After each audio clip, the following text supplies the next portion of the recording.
Bonsoir, chers amis, et bienvenue une fois de plus au programme de l'Odyssée de la prophétie.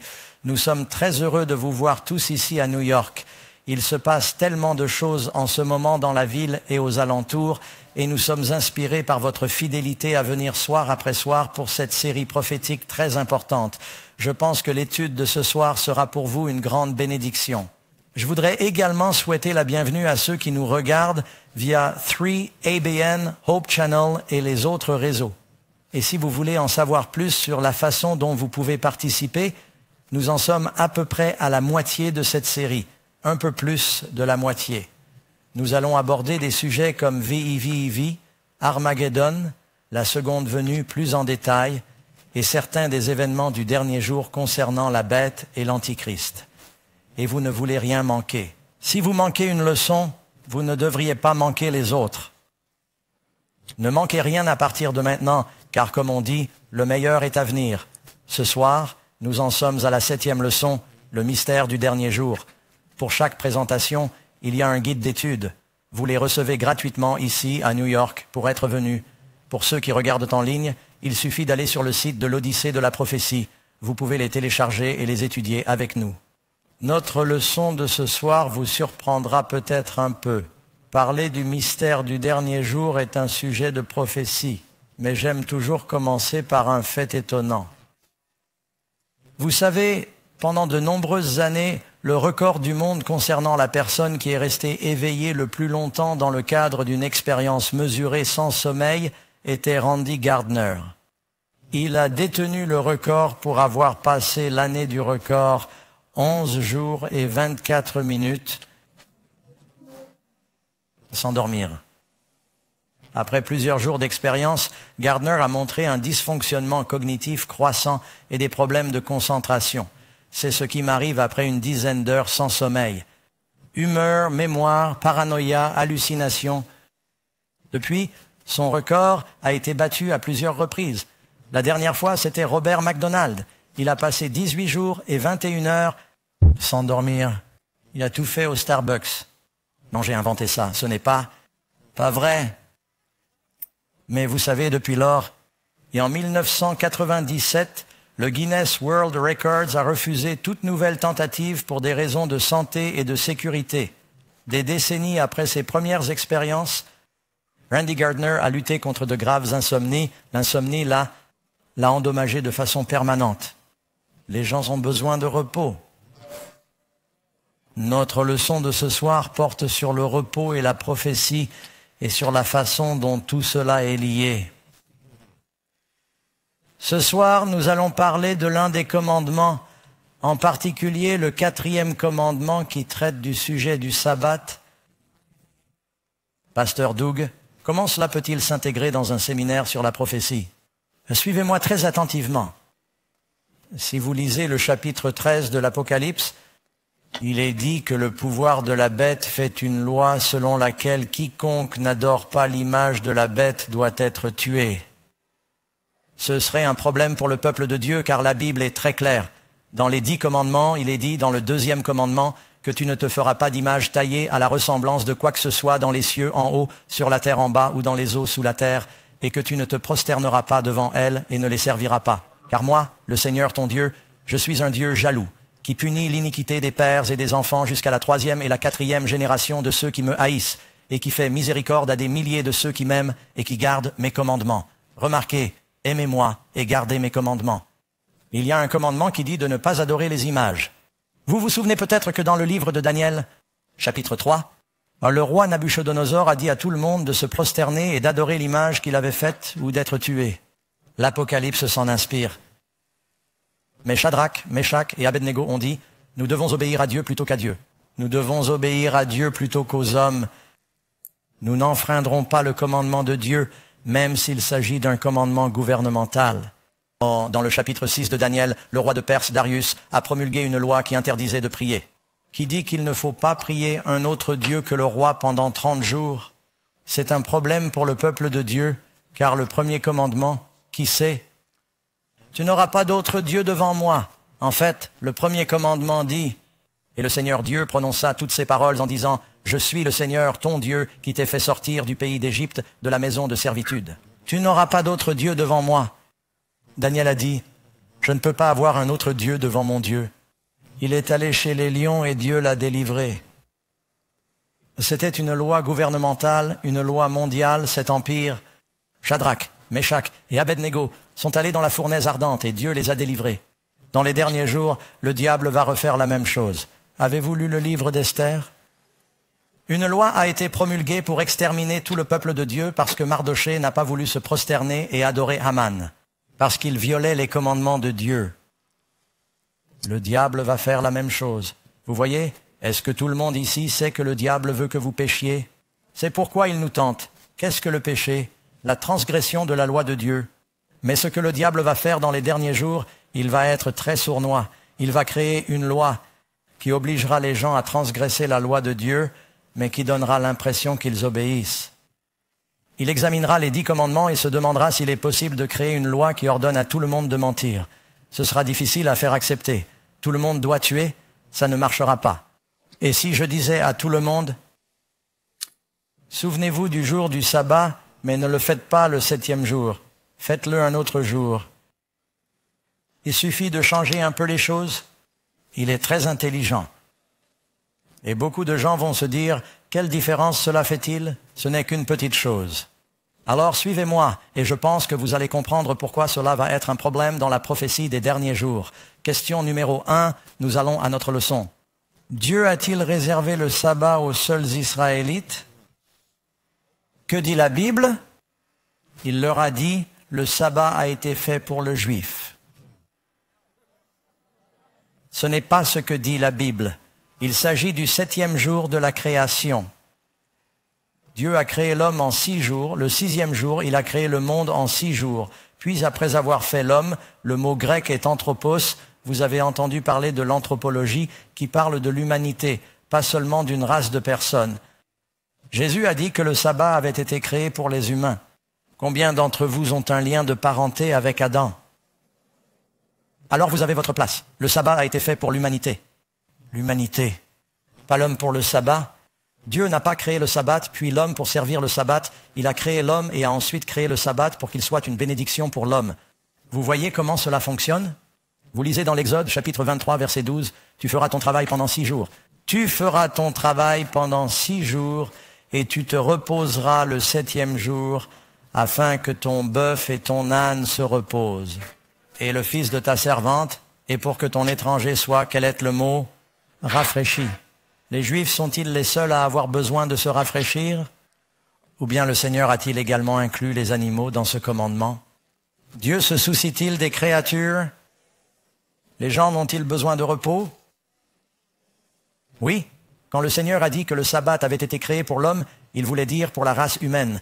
Les gens ont besoin de repos. Combien de personnes souffrent de maladies liées au stress? Certains d'entre vous luttent contre le stress. Quand Dieu a-t-il institué le sabbat? Réponse.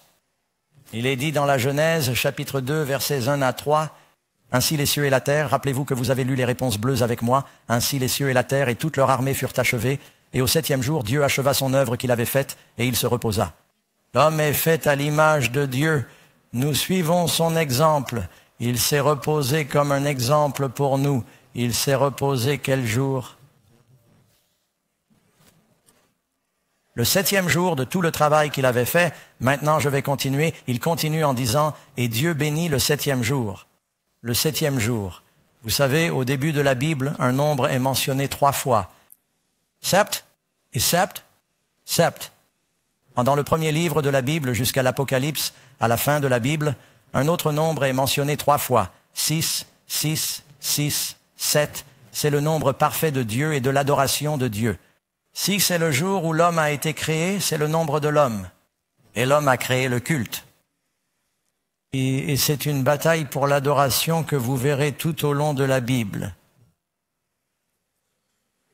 Le sabbat a été établi dès le début. Et Dieu a béni le 7e jour. Et il l'a sanctifié. Qu'est-ce que ça veut dire? Il l'a rendu saint parce qu'il s'y est reposé de tout le travail que Dieu a créé et fait.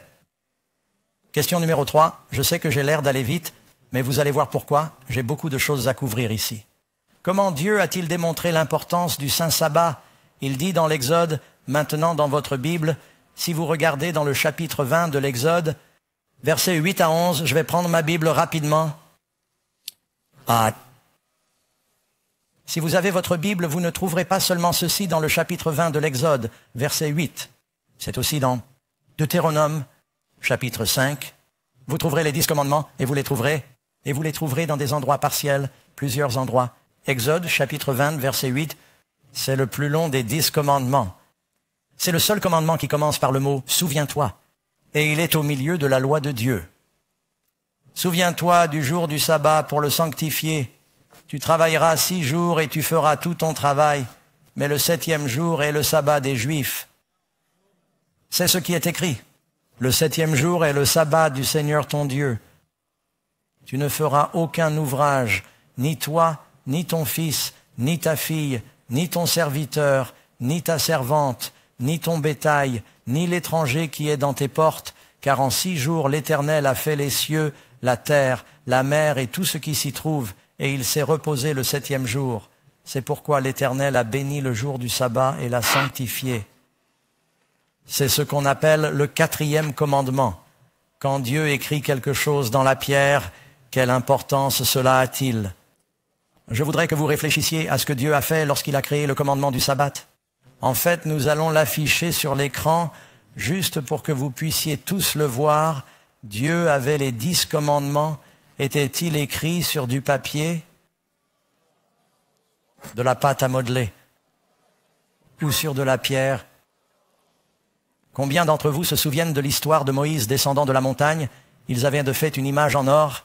Dieu lui a jeté les 10 commandements des mains et les a brisés au pied de la montagne. Et si vous regardez Charles et Heston, vous voulez un petit fait étonnant. Vous connaissez ce vieux film, Les 10 commandements de Cecil B. DeMille? Ma mère était dans ce film. C'est un tout petit rôle. Quand je le regardais avec les enfants, je disais « Voilà grand-mère qui s'en va », mais elle était dans le film. Et il dit « Si vous ne vivez pas par la loi, vous mourrez par la loi », et il jette les commandements. C'est vrai qu'il les a jetés et brisés. Vous savez ce que Dieu a dit? Remonte, je vais te le redonner. Il l'a dit de sa propre voix. Il l'a écrit de son propre doigt pour en indiquer la permanence. C'est comme je l'ai dit, c'est le plus long des 10 commandements. Je suis étonné de pouvoir aller dans presque n'importe quelle église. Que je puisse aller dans presque toutes les églises de New York.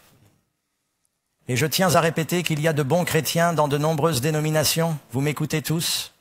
J'ai enseigné l'école du dimanche dans une église méthodiste. J'ai fréquenté une église pentecôtiste, une église de Dieu, une église Foursquare, une église baptiste. J'ai été dans beaucoup d'églises différentes. John et moi pouvons vous raconter des histoires intéressantes sur les églises que nous avons visitées. Et il y a des gens bien dans beaucoup d'églises différentes. Je ne suis pas ici pour condamner, est-ce clair? Je veux savoir ce que dit la Bible. Je pourrais aller dans pratiquement n'importe quelle église en ville et le pasteur dirait « Eh bien, prêchez ce qui vous tient à cœur » et je pourrais prêcher sur le mariage et ne pas commettre d'adultère et les gens se tortilleraient, mais ils diraient « Amen ». N'est-ce pas? Et je pourrais prêcher sur le fait d'honorer son père et sa mère. Amen. Je pourrais prêcher sur le fait de ne pas voler. Amen. Pour ne pas convoiter. Je pourrais prêcher sur les 10 commandements. Amen, amen. Si vous prêchez sur l'idolâtrie, certaines personnes dans certaines églises seraient un peu mal à l'aise avec ça, parce qu'il y a des idoles dans certaines églises. Mais ensuite je dis, et souvenez-vous du jour du sabbat pour le garder saint, et les gens disent, « Pasteur Doug, vous mettez ces gens dans l'esclavage. » C'est du légalisme. Que s'est-il passé? Je faisais un séminaire comme celui-ci une fois, j'ai parlé de ce sujet, et le pasteur était dans l'auditoire, et il s'est levé et m'a interrompu. Il s'est levé et m'a interrompu. Il s'est levé et m'a interrompu. Je voyais qu'il était plutôt agité parce qu'il avait les oreilles rouges. Il a dit, « Frère Doug, petite ville, il savait qui j'étais. » Il a dit, « Vous mettez ces gens sous la dépendance des œuvres. » J'ai dit, « Attendez une seconde, pasteur. Je leur dis de respecter le sabbat. Je les encourage à se reposer. Vous leur dites de ne pas observer le sabbat. Vous les encouragez à travailler. » Et il a dit, j'ai dit, « Pensez-vous que Dieu veut que nous gardions les 10 commandements? » Il m'a répondu que non. Certains de ses membres étaient là et ils ont dit, « Hein ?» Et il a répondu, « Eh bien, oui. » Mais il savait que cela inclurait le 4e commandement. Il a dit, 9 d'entre eux, c'est ce qu'il a dit. J'ai dit, vous me dites donc que le seul commandement que nous sommes censés oublier est le seul qui commence par le mot « se souvenir ». Peut-être que Dieu a dit « souviens-toi » parce qu'il savait qu'il y avait un risque que nous oublions ce commandement. La parole de Dieu est éternelle. Jésus a dit « le ciel et la terre passeront, ma parole ne passera pas ». Jésus a dit « ne croyez pas que je sois venu pour abolir la loi. Je ne suis pas venu pour détruire, mais pour accomplir. » Il a dit « quiconque donc violera l'un des plus petits de ces commandements, ce sont les paroles de Jésus, et l'enseignera, sera traité de plus petit dans le royaume des cieux. Mais quiconque les mettra en pratique et les enseignera sera grand dans le royaume des cieux. » Alors pourquoi est-ce que je l'enseigne? Parce que Jésus me l'a demandé. C'est à lui qu'il faut s'adresser. C'est sa loi. Le Christ a gardé la loi de Dieu et le diable va l'utiliser comme un test spécial et une attaque dans les derniers jours. Faites preuve de bon sens. Les gens ont-ils besoin de repos aujourd'hui? Vous rendez-vous compte que nous vivons à une époque de l'histoire de l'humanité où plus de gens meurent du stress que dans toute l'histoire combinée? Les 5 médicaments les plus vendus sont liés au stress. Le stress chronique est lié aux 6 principales causes de décès, dont les maladies cardiaques, le cancer, les affections pulmonaires, les accidents, la cirrhose du foie et le suicide, selon l'American Psychological Association. Et vous savez, les choses ont commencé à changer lorsque Thomas Edison a installé l'éclairage électrique à New York. Les gens avaient l'habitude de s'endormir au coucher du soleil. Ils avaient peut-être une lampe à pétrole, mais elle coûtait cher. Aujourd'hui, à cause de la lumière artificielle, les gens sont debout tout le temps, ils ne se reposent pas, ils travaillent, et maintenant nous avons nos appareils de travail devant nous tout le temps. Et c'est un monde stressé. Dieu a dit que si nous prenions du temps chaque semaine et nous reposer pendant les périodes qu'il bénit, cela allongerait votre vie. Laissez-moi vous dire quelque chose au cas où vous ne le sauriez pas. Combien d'entre vous ont entendu parler de ce qu'on appelle la zone bleue? Levez la main. Le National Geographic a réalisé une étude, et il ne s'agit pas d'une organisation religieuse. National Geographic a réalisé une étude et plusieurs émissions ont été consacrées à ce sujet. Des personnes ont parcouru le monde. Ils ont étudié la question. Il y avait des groupes de personnes dans le monde qui vivaient plus longtemps. Il était très courant qu'ils vivent plus de 100 ans. Des endroits comme Okinawa au Japon, la Sardaigne en Méditerranée, et vous savez quel était le 3e endroit? Loma Linda en Californie. Et ils se sont dit, pourquoi Loma Linda en Californie? Ils ont dit, il y a un hôpital adventiste du 7e jour, c'est une communauté adventiste du 7e jour, les gens observent le sabbat et ils vivent souvent plus de 100 ans parce qu'ils se reposent chaque semaine, sans compter que beaucoup d'entre eux sont végétariens. Mais le sabbat a beaucoup à voir avec leur longévité. Jésus a dit, venez à moi, Matthieu 11, et je vous donnerai quoi? Du repos. Jésus veut que nous fassions l'expérience de ce repos. Et le diable prive la culture de cette paix et de ce repos. D'ailleurs, quand Moïse est venu et qu'il a dit au roi, quand Moïse est arrivé et qu'il a dit au Pharaon, laisse partir mon peuple. Et avant que Moïse et Aaron n'aillent voir Pharaon, il est dit qu'il a rencontré Moïse, qu'il est venu, qu'il a rencontré les anciens. Vous trouverez cela dans le chapitre 5 de l'Exode, je crois. Il a rencontré les anciens d'Israël, il dit, le Seigneur Jéhovah nous a rencontrés et nous a dit qu'il allait nous délivrer, mais nous devons revenir à Dieu, nous devons nous réengager, nous nous éloignons des commandements de Dieu. Les Israélites adorent les idoles égyptiennes et nous oublions de nous reposer le jour du sabbat. C'est pourquoi lorsque Moïse se rend chez le Pharaon, ce dernier dit à Moïse, « J'ai entendu ce que tu as à dire, j'ai entendu ce que tu fais, tu obliges le peuple à se reposer. Tu sais quel est le mot en hébreu? » Moïse dit, « Tu fais faire le Shabbat au peuple. » C'est ce qui est écrit. Il a dit, « Je ne vous laisserai pas vous reposer. En fait, je vais cesser de vous donner de la paille pour vos briques. Vous allez devoir ramasser votre propre paille et je vais augmenter votre charge de travail. » Moïse est le Christ. Il dit, « Laisse partir mon peuple. » Le Pharaon, c'est le diable. Il dit, « Travaillez, travaillez, travaillez. » Le diable veut que nous soyons tellement occupés par les soucis de cette vie, même les bonnes choses. On peut travailler trop. Jésus a dit, « Prenez garde que votre cœur ne soit surchargé par le manger et le boire et par les soucis de cette vie, de sorte que le second avènement ne vous surprenne pas. » Le diable ne veut pas que nous nous reposions. Savez-vous ce qui est dit de ceux qui portent la marque de la bête? Ils n'ont pas de repos. C'est un sujet de prophétie biblique, mes amis. Voyez-vous cela?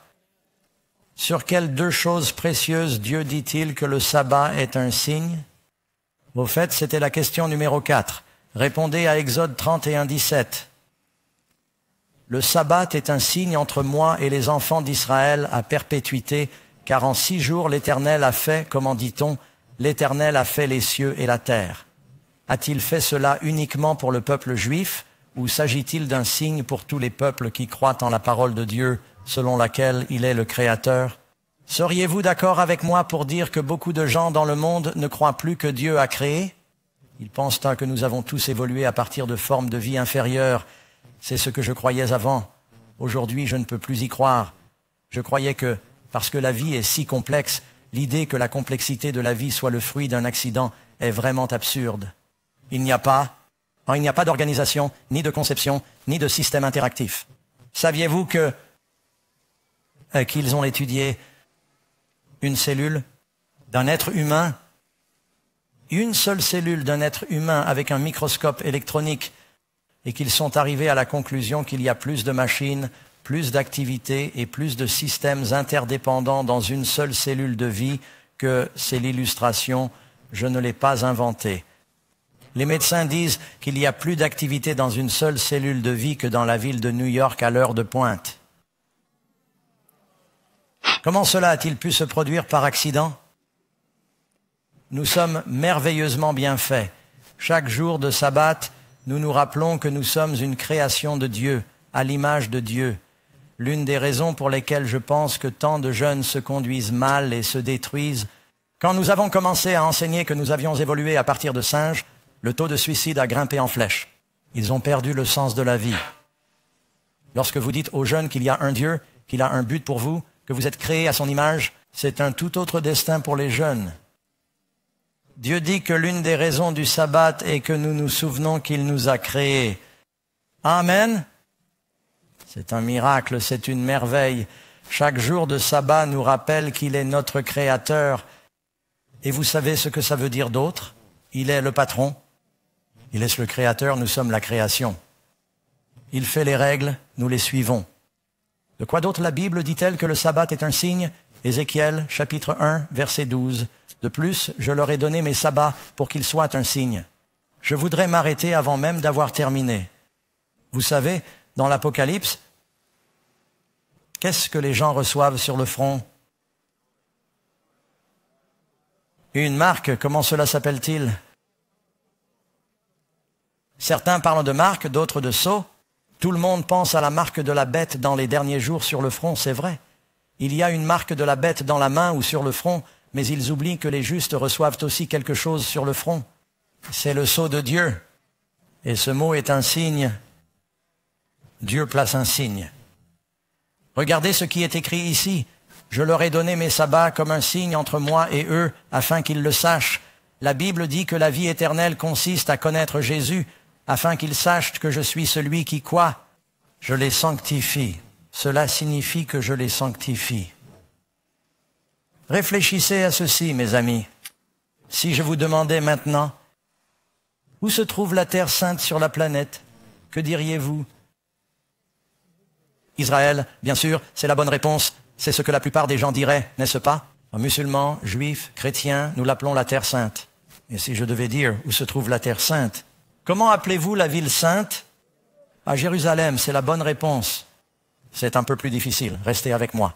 Si je devais dire où se trouve le mont sacré à Jérusalem, comment s'appelle-t-il? Le mont Moria, parfois appelé mont Sion. Et qu'y a-t-il sur le mont sacré, le saint? Temple. Et dans le temple saint, lorsque vous entrez dans le premier appartement, il s'appelle quoi? Le lieu saint. Et après avoir quitté le lieu saint, vous entrez dans le sanctuaire intérieur qui s'appelle le quoi? Le Saint des Saints ou le lieu très saint. Et pourquoi l'appelle-t-on le lieu très saint? Il n'y a qu'une seule chose dans cette pièce. L'arche sainte de l'Alliance, n'est-ce pas? Et que contient l'arche sainte de l'Alliance? La loi sainte de Dieu, écrite de son doigt par un Dieu saint. Or, dans la loi sainte, on trouve une fois le mot saint. Se souvenir du jour du sabbat pour le garder saint. Vous savez pourquoi? Parce que Dieu est amour. Comment faire l'expérience de l'amour sans temps?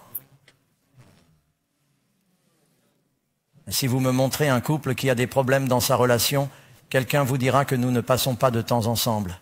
Et il ne parle pas du fait d'être dans la même maison. Karen me dira parfois, je sais que vous n'avez jamais eu ce genre de conversation dans votre famille. Elle me dira, Doug, nous ne passons pas de temps ensemble. Je lui réponds que j'étais à la maison toute la journée d'hier. Elle me répond, oui, tu étais dans ton bureau. Je réponds, oui, mais je t'ai envoyé un texto. Elle me répond, non. Et notre soirée en amoureux, tu sais, qu'en est-il du temps de qualité? Tu as déjà entendu ça? Dieu dit, je t'aime. Je veux marcher et parler avec toi dans le jardin. Dieu est venu chercher Adam et Ève dans le jardin. Ils ont fui Dieu parce qu'ils étaient nus et qu'ils ont péché. Dieu ne nous a pas fuis. Il veut passer du temps avec nous. Le diable ne veut pas que nous ayons un temps saint avec Dieu parce qu'alors vous le connaîtrez, alors vous l'aimerez, alors vous le servirez. Il attaque donc ce commandement parce que si vous détruisez le temps, vous détruisez la relation. Est-ce que cela a un sens? C'est pourquoi ce commandement est très important pour Dieu et pour son peuple. Et dans les derniers jours, le peuple de Dieu va revenir à la foi qui a été une fois livrée aux saints. Nous allons tous revenir à la religion biblique. Amen. La Bible dit que c'est un signe, un sceau, une marque de son autorité. Cinquièmement, l'essentiel, c'est que si vous êtes chrétien, vous suivez qui? Vous suivez le Christ. Quel jour Jésus a-t-il sanctifié? Il est dit qu'il est venu à Nazareth. Luc chapitre 4, verset 16. Il vint à Nazareth, où il avait été élevé, et comme il en avait l'habitude, il entra dans la synagogue. Comme il en avait l'habitude, il allait à la synagogue le jour du sabbat. Quel était le modèle de Jésus, sa coutume? Il se levait pour lire. Il avait l'habitude d'aller à l'église et de lire, et les gens le connaissaient. Parfois, il lui demandait de lire les Écritures. Lorsque le Christ a commencé son ministère, il est allé à Nazareth, il est entré dans le temple, il s'est levé pour lire les Écritures. Il en donne un exemple. Il a même lu les prophéties. Même Jésus enseignait les prophéties bibliques. Jésus allait donc à l'église tous les sabbats. D'ailleurs, quelqu'un va écrire une question, mais je vais la devancer tout de suite et vous pourrez toujours la poser. Je pensais que Jésus était venu pour supprimer le sabbat. N'a-t-il pas dit que cela n'avait plus d'importance parce qu'il guérissait des gens le jour du sabbat? Vous savez, Jésus n'a jamais dit que le sabbat n'avait pas d'importance. Jésus n'a jamais eu de différence sur la question de savoir si le sabbat devait être observé ou non. Tous les différends que Jésus a eus avec les chefs religieux au sujet du sabbat portaient sur la manière de l'observer et non sur la question de savoir s'il devait ou non être observé. Et non sur la question de savoir si le sabbat devait être observé ou non, car vous savez que les 10 commandements ont été écrits par le Christ. Le sabbat est-il apparu avant ou après le péché? Avant le péché, il ne faisait pas partie de la loi cérémonielle. Il faisait partie du plan parfait de Dieu. Les Juifs sont-ils les seuls à avoir besoin de repos? Ou l'humanité a-t-elle besoin d'un temps de repos? D'ailleurs, le Seigneur appelle le sabbat une sainte convocation. Lévitique, chapitre 23. En convocation signifie rassemblement, assemblée. Il veut que nous nous réunissions pour l'adorer, parce que nous avons besoin les uns des autres. Amen. Qu'en est-il des apôtres? Quelle était la pratique de Paul et des apôtres? Nous avons donc trouvé l'exemple de Jésus. Qu'en est-il de ses disciples? Qu'ont-ils fait? Regardez par exemple dans les Actes des Apôtres, chapitre 17, verset 2, Paul, selon sa coutume, c'est sa pratique, est allé vers eux et pendant 3 sabbats, il a raisonné avec eux à partir des Écritures. Et quelqu'un va dire, Paul a fait cela parce qu'il essayait d'atteindre les Juifs. Continuez à lire. Lui, Paul, raisonnait dans la synagogue chaque sabbat, persuadant les Juifs et les Grecs, c'est-à-dire les Juifs et les païens. Ils utilisent ce mot de manière interchangeable. Et si vous en doutez, regardez les Actes des Apôtres, chapitre 13, verset 42. Les Juifs sortaient de la synagogue. Les païens demandèrent que ces paroles leur soient prêchées le sabbat suivant. Toute la ville se rassembla. Laissez-moi vous donner un autre verset. Dans votre Bible, si vous regardez le chapitre 56 d'Isaïe, si vous avez vos Bibles, vous voudrez peut-être tourner là très rapidement. Je veux vous lire quelque chose dans le chapitre 56 d'Isaïe. Est-ce une prophétie? C'est au verset 6. Mais pour les fils de l'étranger, ce sont des non-juifs qui se sont attachés à l'Éternel pour le servir. C'est peut-être le cas de certains d'entre vous.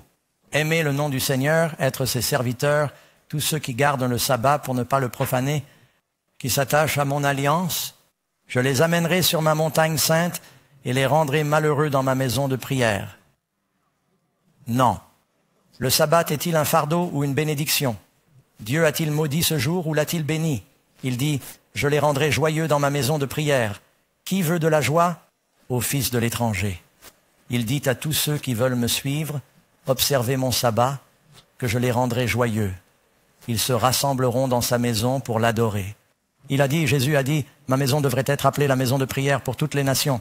Amen. Pas seulement pour un groupe de personnes. Les Juifs étaient appelés à annoncer cette vérité au monde et non à la garder pour eux. Septièmement, Jésus voulait-il que son peuple observe le jour du sabbat après sa mort pour leurs péchés? Dans Matthieu 24, le Christ parle des prophéties concernant son retour, d'une grande période de troubles et de persécution. Il a dit, priez pour votre vol. Il ne parle pas de Delta ou United. Il parle de fuir pour sauver sa vie. Et priez pour que votre vol n'ait pas lieu en hiver, car il n'y aurait pas de nourriture dans les champs si vous deviez fuir pour votre vie ou le jour du sabbat. Pourquoi dirait-il à son peuple de prier pour ne pas avoir à fuir pour sa vie le jour du sabbat? Je ne sais pas si vous avez entendu les nouvelles ce soir, juste avant que je n'arrive ici, alors que je me rasais et que je m'habillais. Nous avons écouté les nouvelles pendant quelques minutes et Benjamin Netanyahou a terminé son discours aux Nations Unies et même si le Shabbat commence, parce que c'est une période de guerre, il a fait quelque chose qu'il ne fait pas normalement, il est rentré chez lui. N'est-ce pas intéressant? Normalement, ils ne font pas cela, mais en temps de guerre, les Israélites se défendent le jour du sabbat. Jésus, tu veux prier pour ne pas avoir à le faire le jour du sabbat et manquer cette bénédiction, alors que tu es censé te reposer? Non, tu t'inquiètes. Il savait que le peuple de Dieu le respecterait à l'approche de la fin des temps. Question numéro 8. La Bible enseigne-t-elle que le peuple de Dieu à la fin des temps sanctifiera également le sabbat du 7e jour? Regardez la prophétie que vous trouvez ici dans Apocalypse 12, 17. Le dragon, qui est le dragon? Nous avons appris qu'il était le diable et qu'il était furieux contre la femme. La femme est le symbole de l'Église. Dans l'Apocalypse, il y a une bonne et une mauvaise femme. Ne manquez pas le rendez-vous de demain matin. Nous en parlerons. Il s'agit manifestement d'une bonne femme parce que le diable ne l'aime pas. Est-ce que cela a un sens? Le dragon est furieux contre la femme, l'épouse du Christ, et il va faire la guerre au reste de sa descendance. Par descendance, on entend sa semence à la fin des temps. Quelles sont les deux caractéristiques d'identification? Qui fait quoi? Qui en parle, qui y pense ou qui garde? Ils gardent les commandements de Dieu. Et qui ont le témoignage de Jésus. Apocalypse, chapitre 14. En craignent Dieu et lui rendent gloire. Ces trois messages s'adressent au monde.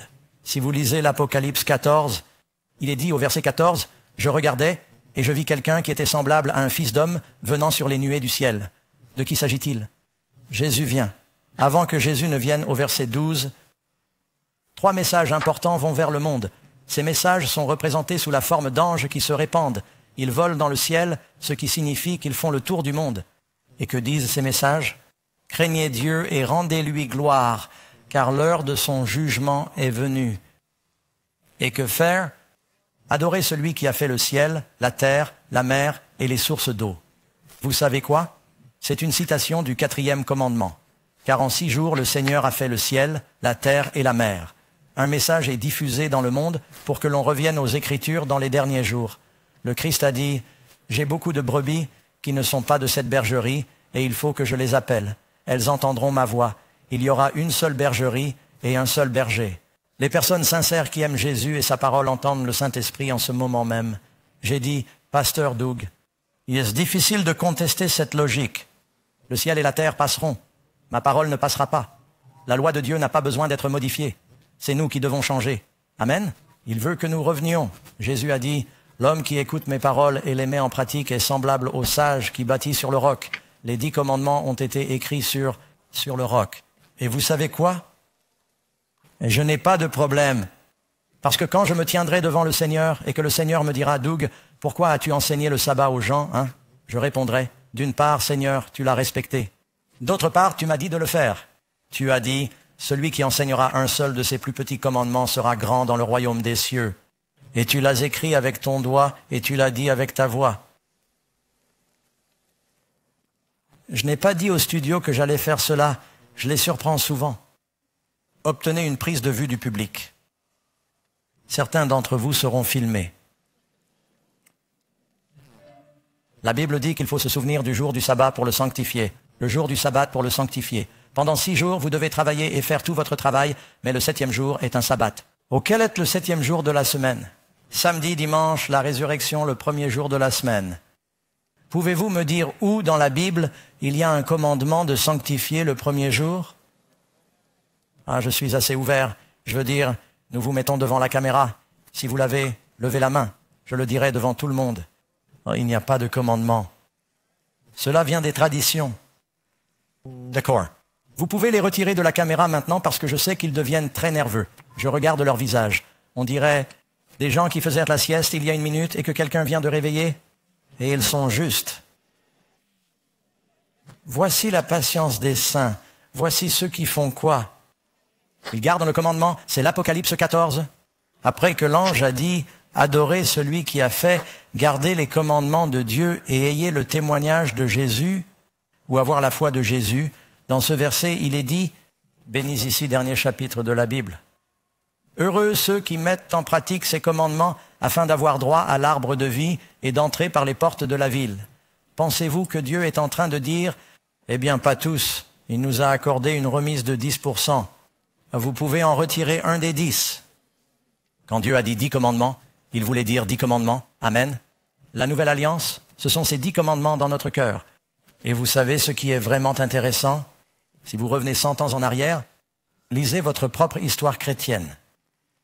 Baptiste, méthodiste, pentecôtiste, charismatique. Ils croyaient tous au sabbat. Ah, s'ils croyaient simplement qu'il fallait le célébrer un autre jour. Ils étaient très prudents. Ils ne faisaient pas de shopping. Ils avaient des vêtements spéciaux pour le dimanche. Il y avait des choses qu'ils ne pouvaient pas faire. Combien d'entre vous le savent? Il suffit de lire les écrits. Lisez ce que Charles Spurgeon dit à propos de l'observance du sabbat. Lisez ce que dit Moody, grand prédicateur. Lisez ce que disait Billy Graham ou Billy Sunday. Ce que je vous dis n'est pas nouveau. C'est juste qu'une grande partie de l'Église l'a oublié parce que nous sommes préoccupés par notre propre façon de faire et notre propre plaisir dans les soucis de la vie. N'est-ce pas la vérité? Et nous en subissons les conséquences avec notre stress de cela. 9e, tous les sauvés qui sont au ciel observeront-ils le sabbat? Très bien, nous avons parlé de Moïse. Nous savons qu'Adam, dans le jardin d'Éden, a observé le sabbat. Certains disent, eh bien non, pasteur Doug, ils n'ont pas observé le sabbat avant les 10 commandements. Oui, Dieu en a parlé, mais il n'y a aucun exemple de quelqu'un qui aurait observé le sabbat avant Exode 21. C'est faux, regardez l'Exode 16. Lorsque Dieu a fait tomber la manne du ciel, tu sais ce qu'il a dit? Vous en aurez 6 jours par semaine, vous en aurez 2 fois plus le vendredi, car je ne vous en donnerai pas le sabbat, parce que je ne veux pas que vous alliez cueillir, cuisiner 2 fois plus le vendredi, pour que vous puissiez vous reposer le sabbat. Et quand certains sont sortis le sabbat à la recherche de la manne, le peuple s'est mis à la recherche de la manne. Sabbat à la recherche de la manne, Dieu dit à Moïse, « Combien de temps cesserez-vous d'observer mes commandements ?» Il appelait cela un commandement avant même d'écrire les 10 commandements. Ne tombez pas dans le panneau. J'entends des pasteurs dire des choses qui sont tout simplement insensées. Ils disent que Dieu n'avait pas les 10 commandements avant Exode 20. Quand Joseph, qui vivait bien avant Moïse, a dit à la femme de Potiphar, « Je ne vais pas commettre d'adultère, car comment pourrais-je pécher contre Dieu ?» Joseph savait-il que l'adultère était un péché? Quand Dieu a dit à Caïn, cela remonte à loin, Caïn et Abel, que le péché se trouve à ta porte parce que tu veux faire quelque chose de mal, le péché est à ta porte parce que tu veux tuer ton frère. Le meurtre était-il un péché au début? Le sabbat remonte à la création, mes amis. Alors ne tombez pas dans le panneau. J'entends des gens dire des choses ridicules pour essayer de se débarrasser d'un des commandements de Dieu. Pourquoi? Le garderons-nous au ciel? Moïse l'a gardé? Jésus l'a gardé. Les apôtres l'ont gardé. Qu'en est-il au ciel? Isaïe 66, versets 22 et verset 23.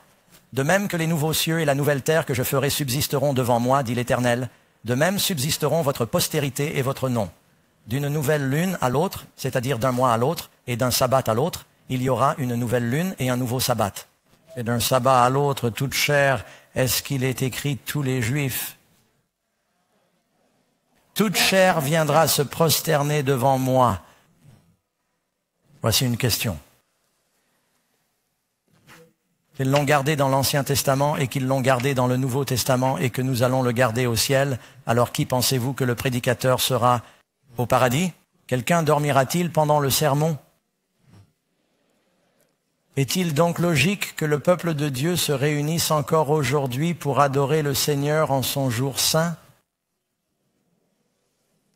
Les chrétiens de la Bible, oui.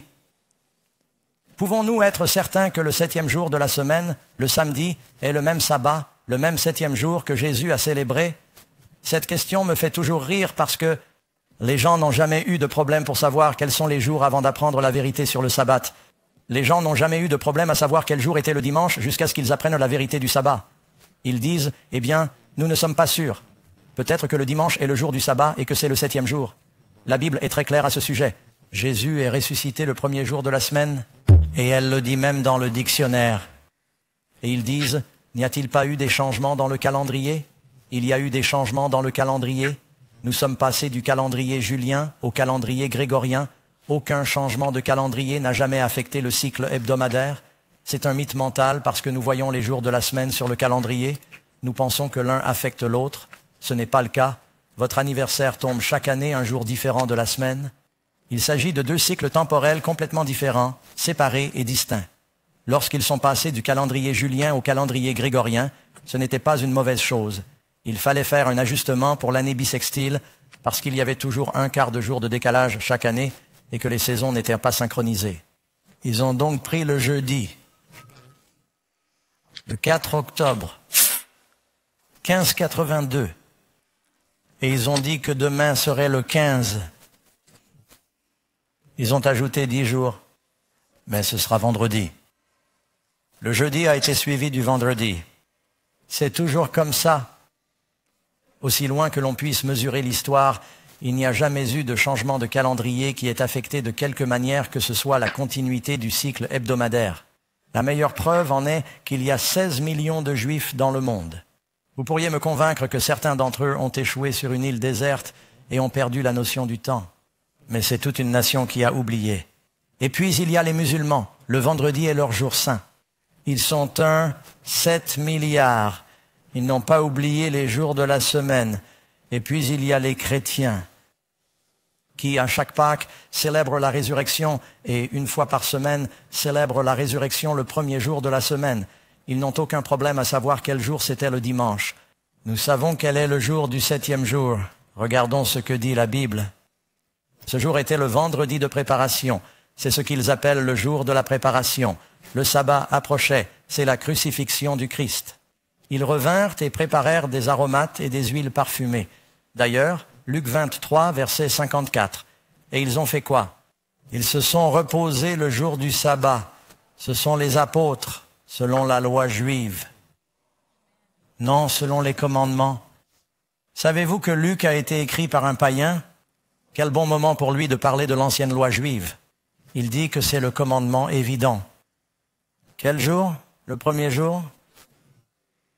Ils sont allés au tombeau et bien sûr, Dieu soit loué, Jésus est ressuscité. C'est intéressant. L'une des raisons, et je me souviens, pardonnez-moi si j'y vais un peu fort, car lorsque j'ai appris cela pour la première fois, j'ai été bouleversé.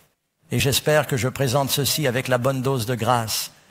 Et je tiens à dire ici que je sais qu'il y aura des millions de chrétiens de tous horizons qui seront au paradis et qui ne le savaient pas. Vous m'écoutez, n'est-ce pas? Alors le péché, c'est savoir faire le bien et ne pas le faire. Savez-vous qu'il y aura au ciel des gens qui ont eu trop de femmes? Le roi David sera-t-il au ciel? Et Salomon? Et Jacob? Il avait 4 femmes à la fois. On dirait une émission de télé-réalité. Et il a eu beaucoup d'ennuis, si vous avez lu l'histoire. Il ne connaissait pas les temps de cette ignorance. Dieu dit qu'il a fait un clin d'œil. Mais si le pasteur Doug prend une autre femme, est-ce que j'irai au paradis? J'irai au paradis? Pas si Karen est encore en vie. Je ne le saurai pas. Et elle ira en prison pour meurtre. Non, parce que le péché, c'est de savoir faire le bien et de ne pas le faire, n'est-ce pas? Mais ne manquez pas ceci, mes amis. Si Jésus a enseigné aux disciples que le sabbat n'avait pas vraiment d'importance ou que j'étais venu pour supprimer le sabbat, alors comment se fait-il que lorsqu'il a été crucifié et qu'ils ont enlevé son corps de la croix, que c'était le vendredi après-midi, que le soleil se couchait et qu'ils se sont dit que nous n'avions pas le temps avant le sabbat de finir d'embaumer son corps, Jésus n'aurait pas voulu que nous fassions cela. Mettons le corps dans le tombeau, nous mettrons la pierre en place, nous reviendrons dimanche, nous finirons. Cet acte d'amour était si important pour les apôtres qu'ils n'ont même pas fini d'embaumer son corps le jour du sabbat. Et savez-vous que Jésus a même respecté le sabbat lors de sa mort? Le vendredi après-midi, il a dit que c'était fini, puis il s'est endormi et s'est reposé dans le tombeau le jour du sabbat. Il s'est levé le dimanche matin pour continuer son travail de grand prêtre au ciel, où il se trouve maintenant. Dieu ne change pas. Cela compte toujours. Allez, le Seigneur veut que sa vérité soit transmise à son peuple. Si vous ne croyez pas le pasteur Doug, croyez le dictionnaire Webster. Samedi, non, le 7e jour de la semaine. Il dira dimanche, non, le 1er jour de la semaine. Et si vous regardez un calendrier normal, vous le verrez. 11e question. Dieu permet-il à quiconque de changer son jour saint? La Bible dit, Proverbe 30, versets 5 et 6, « Toute parole de Dieu est pure. N'ajoutez rien à ces paroles, de peur qu'ils ne vous reprennent et que vous ne soyez trouvés menteurs. Savez-vous que le prophète Ézéchiel a dit, « Dans les derniers jours, les prêtres ont détourné les yeux de mon sabbat. » C'est encore vrai aujourd'hui dans certains milieux. Numéro 12, quand commence le sabbat et quand se termine-t-il? La Bible dit que du soir au soir, vous célébrerez votre sabbat et vous regardez à nouveau dans Marc, chapitre 1, verset 32, et le soir, quand le soleil s'est couché, les gens voulaient amener leurs malades à Jésus pour qu'il les guérisse. Il les aurait guéris le jour du sabbat. Cela ne lui posait aucun problème. Il n'y avait pas de problème. Vous savez, si les médecins arrêtent de guérir les gens le jour du sabbat, bien sûr que non. Il y a certaines tâches nécessaires qui doivent être faites le jour du sabbat pour soulager la souffrance humaine. N'est-ce pas? Il m'est arrivé de rouler sur la route le jour du sabbat et de voir une personne dont la batterie était à plat. Je me suis arrêté et j'ai dépanné sa voiture. La Bible appelle cela le bœuf dans le fossé, n'est-ce pas? Il y a donc des choses qui sont manifestement nécessaires, mais notre travail régulier, avez-vous jamais vu Jésus dans l'atelier du charpentier le jour du sabbat? Non, il enseignait, il a prêché, il a guéri le jour du sabbat, et il n'y a rien de mal à cela. Mais il commence au coucher du soleil. L'idée que les jours commencent et se terminent à minuit, c'est le calendrier romain. Et l'époque de la Bible n'avait même pas ces dispositifs pour garder le temps comme ça. Les jours commencent et se terminent au coucher du soleil. Quelqu'un va écrire une question. Comment fait-on pour respecter le sabbat à bord de la navette spatiale? Notez-la, venez demain et je vous répondrai. 13e question. Quel est le jour du Seigneur dans l'Apocalypse 1? Certains disent, Pasteur Doug, vous gardez le jour du sabbat. Mais nous gardons le jour du Seigneur. Et ils disent, c'est le jour de la résurrection. C'est le jour de la résurrection. La Bible dit-elle cela? Non. Quand Jean écrit dans le chapitre 1 de l'Apocalypse au verset 7, il dit « J'étais en esprit le jour du Seigneur ». De quoi parle-t-il? Jean était prisonnier des Romains. Ils avaient des mines sur l'île de Patmos où ils forcèrent les prisonniers à travailler. Mais Jean a dit « Je ne travaillerai pas le jour du sabbat ». Et il était dans l'esprit le jour du Seigneur. Et Dieu est venu à lui. La vision de l'Apocalypse est peut-être venue à Jean le jour du sabbat. Voyons ce que dit la Bible à propos du jour du Seigneur. Exode 20, verset 10. « Mais le 7e jour est le sabbat des Juifs. » En le Seigneur. Regardez encore dans Ésaïe 58, verset 13. « Si tu détournes ton pied du sabbat, quand tu manques de respect à quelque chose, tu t'essuies les pieds dessus. » Il est dit que si tu détournes ton pied, cela signifie que tu vas dans ta propre direction avec ton pied. Tu ne fais pas la volonté de Dieu. Tu marches à ta guise. Si tu détournes ton pied du sabbat pour faire ton plaisir en mon saint jour, le sabbat n'est pas un jour pour les divertissements mondains et le shopping. Oh, c'est un jour saint, c'est un temps de communion, c'est un temps pour témoigner, c'est un temps d'étude, un temps de repos. Encore une fois, le Fils de l'homme est donc aussi le Seigneur de quoi? Du sabbat. Quel jour la Bible dit-elle que c'est le jour du Seigneur? Ah, le jour du sabbat. Vous savez, l'une des raisons pour lesquelles le pasteur Doug est devenu convaincu, c'est que lorsque j'ai appris ces choses pour la première fois, on aurait pu penser que je le saurais mieux parce que ma mère est juive, mes grands-parents sont juifs. Et lorsque je lis la Bible, que j'accepte Jésus et que je vais à l'église le dimanche, je me dis qu'il y a quelque chose qui ne correspond pas. Quelque chose ne correspond pas. J'allais donc voir le pasteur et je lui disais, « Pasteur, pourquoi allons-nous à l'église le dimanche? Pourquoi allons-nous à l'église le dimanche ?» L'un d'eux m'a répondu que Jésus était ressuscité le premier jour de la semaine et que c'était le nouveau sabbat pour les chrétiens. J'ai répondu que c'était magnifique. J'ai demandé où se trouvaient les Écritures pour cela. Il m'a répondu que nous n'avions pas d'Écriture, mais que nous avions une longue tradition. Et puis j'ai lu que Jésus avait dit que vous aviez une belle façon de mettre de côté les commandements de Dieu pour observer votre tradition. Je suis donc allé voir un autre pasteur et je lui ai dit, « Pasteur, pourquoi allons-nous à l'église le dimanche? Pourquoi allons-nous à l'église le dimanche ?» Il m'a répondu, « Eh bien, Doug, nous ne sommes plus sous la loi. Nous ne sommes plus sous la loi. Nous sommes sous la grâce. Nous n'avons pas besoin de respecter le sabbat juif. » J'ai dit, « Oui, mais pourquoi le dimanche ?» Il m'a répondu que c'était parce qu'il faisait la quête le dimanche, comme vous l'avez lu dans le chapitre 16 des 1er Corinthiens. J'ai répondu, « Eh bien, ils faisaient en la quête plusieurs jours par semaine. » Est-ce que c'est vrai? Eh bien, ils avaient aussi un service de communion. Ils rompaient en le pain. J'ai demandé s'il y avait un commandement. J'ai répondu que j'avais un ordre pour le 7e jour. Et j'ai lu qu'ils rompaient le pain de maison en maison tous les jours. Quel jour de la semaine Jésus est-il mort? Le vendredi. Est-ce un nouveau sabbat? Non. Quand a eu lieu le repas du Seigneur? Jeudi soir. Est-ce un nouveau sabbat? Y avait-il un problème avec le 7e jour pour que Dieu le change? Il a fait une erreur. Je suis ensuite allé voir un autre pasteur. Ils avaient tous des réponses différentes. Ils étaient tous en désaccord les uns avec les autres. Je suis allé voir un autre pasteur. J'ai demandé pourquoi nous allions à l'église le 1er jour et pas le 7e. Il m'a répondu, « Ah, pasteur Doug, vous avez lu le livre de Josué. Josué a prié, le fils s'est arrêté, le samedi s'est transformé en dimanche. » J'ai dit, « C'est créatif, mais pourquoi ont-ils continué à célébrer le 7e jour pendant encore un millier d'années ?» J'ai posé la question à 11 pasteurs et j'ai obtenu 12 réponses différentes. Je me suis dit qu'il y avait quelque chose qui n'allait pas. Ils ne sont même pas d'accord entre eux. Il y a des informations. Vous pouvez consulter un site web. Vous pouvez le noter, sabbattruth.com. C'est le site numéro 1 sur ce sujet, sabbattruth.com. N'allez pas sur Black Sabbath, c'est autre chose. sabbattruth.com. Vous y trouverez une liste de théologiens chrétiens qui admettent librement qu'aucun passage de la Bible ne nous ordonne de garder le 1er jour comme sabbat. Le 1er jour comme un sabbat, qu'il s'agit d'une pure tradition. Quatorze. La bénédiction la plus fraîche vient de l'observation du commandement du sabbat. Dieu veut-il que nous soyons maudits ou que nous soyons bénis? Réponse. Ma présence ira avec vous et je vous donnerai quoi?